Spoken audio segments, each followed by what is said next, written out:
Hi guys, and welcome back. In today's video, I want to do a pretty simple Thanksgiving dinner. I know a lot of us are most likely planning to stay home this year for Thanksgiving and just do dinner in your own household for yourself and your family that live with you. So I wanted to kind of make things a little more simple for you. I'm not going to be doing a traditional turkey. I've never made a turkey and I don't want my first time to be on Thanksgiving. So I'm going to be making a cranberry chicken. This is so easy, simple, and anybody can do it. So what you will need to make this cranberry chicken is 6 boneless, skinless chicken breast, 1 package of dry onion soup mix, 1 can of jelly cranberry sauce. I also got the whole berry cranberry sauce because we like a lot of sauce in this household. So anything that we can kind of put over or make more of, we always do. And then 1 cup of French dressing. So as you can see here, I have my 6 boneless, skinless chicken breast. I put foil on the bottom just to make my life easier with cleanup. And we're gonna go ahead and marinate this chicken with some of the sauce. So I'm gonna go ahead and move this chicken aside. Now in a bowl, we're gonna go ahead and take our 1 cup of French dressing. Then next, I'm gonna go ahead and add my dry onion soup mix. I'm gonna go ahead and give this a little bit of a stir, just like that. Next, I'm gonna add my jellied cranberry sauce. Of course, you can use the whole berry sauce, whatever you like. I like to kind of mix both of them. So then I'm gonna go ahead and add this right in here. There we go. And then again, start to combine it. Now, of course, you can just leave it like this, but again, I'm gonna go ahead and add a little bit of the whole cranberry sauce as well. I'm not gonna add all of it. I'm just gonna add some and then save a little bit for later if needed. And that is all. This is what it should look like. So now I'm gonna bring my chicken back over and just start to pour this right over the chicken. Just like that.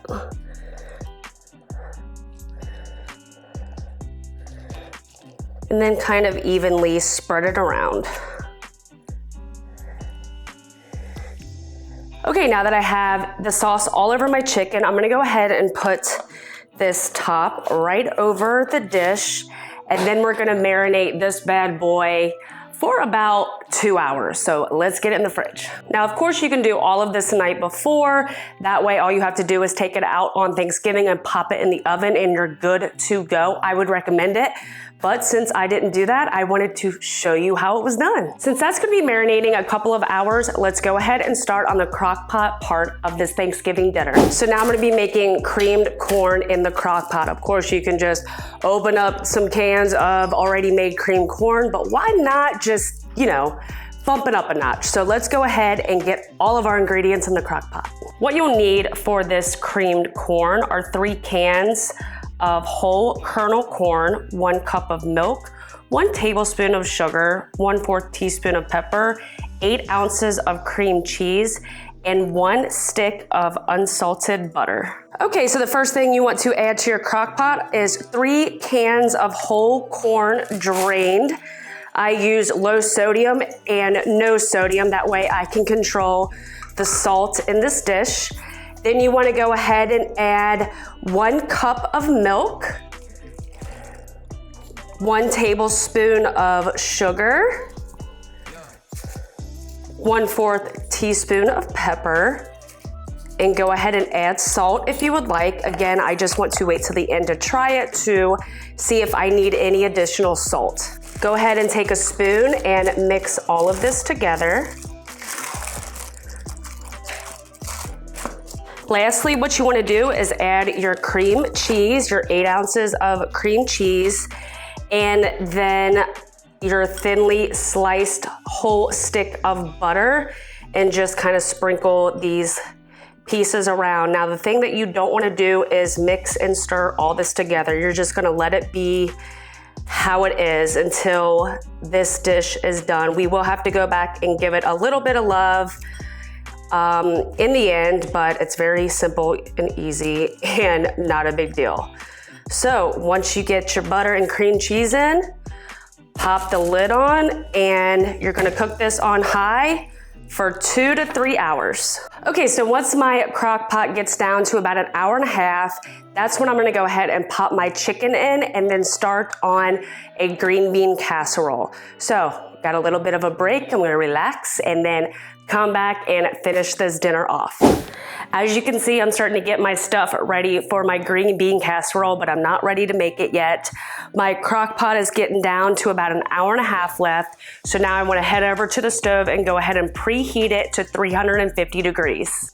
And then now I'm going to get my chicken out. What I'm also going to do is take the lid off and put some foil over the top, pop the chicken in for about an hour and 15 minutes. All right, now once my chicken gets down to about 45 minutes left, then I'm gonna take out all my cold ingredients for this green bean casserole, and then we're gonna pop that into the oven for the chicken's last 30 minutes for the green bean casserole to cook. See how everything's kinda getting timed and going together, and then everything will get done at the same time. So I will see you soon. Okay guys, so we have about 37-ish minutes left on the chicken. So now I wanna get my green bean casserole going. So these are the ingredients you're gonna need for the green bean casserole. You're gonna need 2 tablespoons of butter, 2 tablespoons of flour, some salt, 1/4 cup of diced onion, 2 cups of sour cream, 3 cans of French green beans. Now you can use any kind of green beans that you personally like, but I actually adore the French green beans. They are my husband and mine's favorite, so we're definitely using those. 2 cups of shredded cheddar cheese, 1/2 cup of butter crackers, and 1 tablespoon of melted butter. So this little burner is gonna be a little bit loud, so I do apologize. So this is gonna get a little hot here. And the first thing I'm gonna go ahead and do is add my 2 tablespoons of butter, just like that. And then the next thing we're gonna add in is 2 tablespoons of flour. And then you're gonna let this cook down for about a minute. Now I used whole wheat flour because that is the only flour that I have. Of course, you can use whatever flour you have on hand. Next, we're gonna add in 1 teaspoon of sugar, the onion. Stir this around a little bit. The 2 cups of sour cream.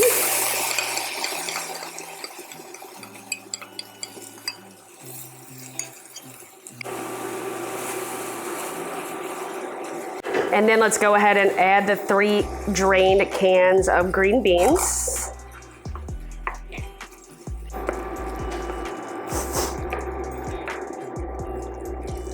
I'm gonna go ahead and add a little bit of pepper.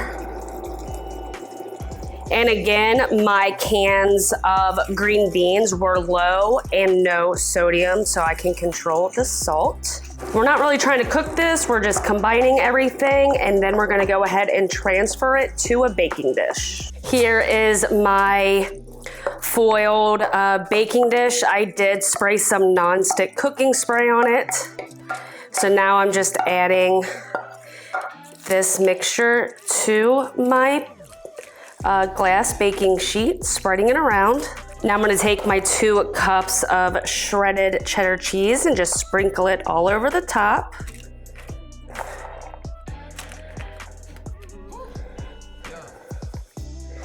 Now I'm gonna combine my crackers into the melted butter. It took about 10 to 11 crackers to get that 1/2 cup. So now let me go ahead and sprinkle this over the top.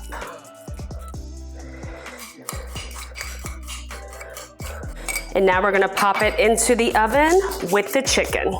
We got 28 minutes left. We were like almost perfectly on time. I'm just gonna turn my chicken to the side and then put my green bean casserole right next to it on the same rack. So you could always stop there, but the last thing I'm gonna be doing is stove-top potatoes. Actually, a little bit of microwave and a little bit of stovetop, which only take about 16, 17 minutes. So once that gets down to about that amount of time, then I'm gonna start on my potatoes.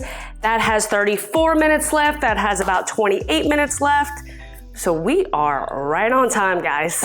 Okay, for the last part of this meal, I'm gonna be making some red potatoes. I just wanted something different than mashed potatoes, and this is super, super quick and easy to make. So what you will need for this recipe are 6 large red potatoes, 3 tablespoons of butter, salt, 1 teaspoon of pepper, 3/4 teaspoon of dried oregano, 1/2 teaspoon of dried basil, 1/2 teaspoon of garlic powder, and 1/2 teaspoon of onion powder. So I already have my 6 large red potatoes chopped up. I'm going to add them to a microwave safe bowl here, and then put a paper towel over it and microwave these for 8 minutes. Now I'm gonna go ahead and combine all the seasonings for the potatoes in a little bowl just to make it, you know, really simple, just to go ahead and dump it in when the potatoes are out of the microwave. So I'm gonna start with 1 teaspoon of black pepper.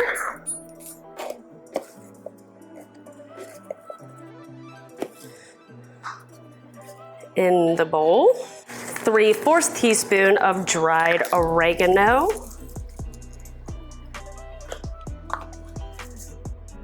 1/2 teaspoon of dried basil. 1/2 teaspoon of onion powder, and then 1/2 teaspoon of garlic powder. And of course, add your salt at any point in time. But again, just to say it again, I'm waiting till the end if I feel like I need any. So now I'm just gonna go ahead and mix all these together, and now that's done. Okay, I have my skillet heating up and my potatoes out of the microwave. My crock pot is at 16 minutes. So this is what I meant by you gotta give it a little love at the end. So when it gets to about 15, 16 minutes, you'll go ahead and take the lid off and give it a stir to combine everything, and then pop your top back on and then let it cook the rest of the 15 to 16 minutes. I told you it was easy, so let's go ahead and finish off these potatoes. All right, now that my skillet has been heating up a little bit, let's go ahead and add our 3 tablespoons of butter.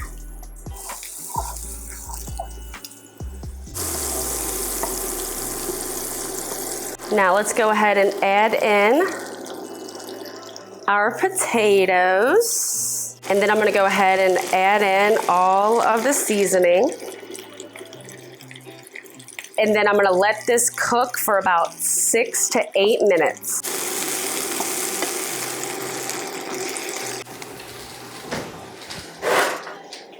These potatoes are starting to get really nice and golden brown.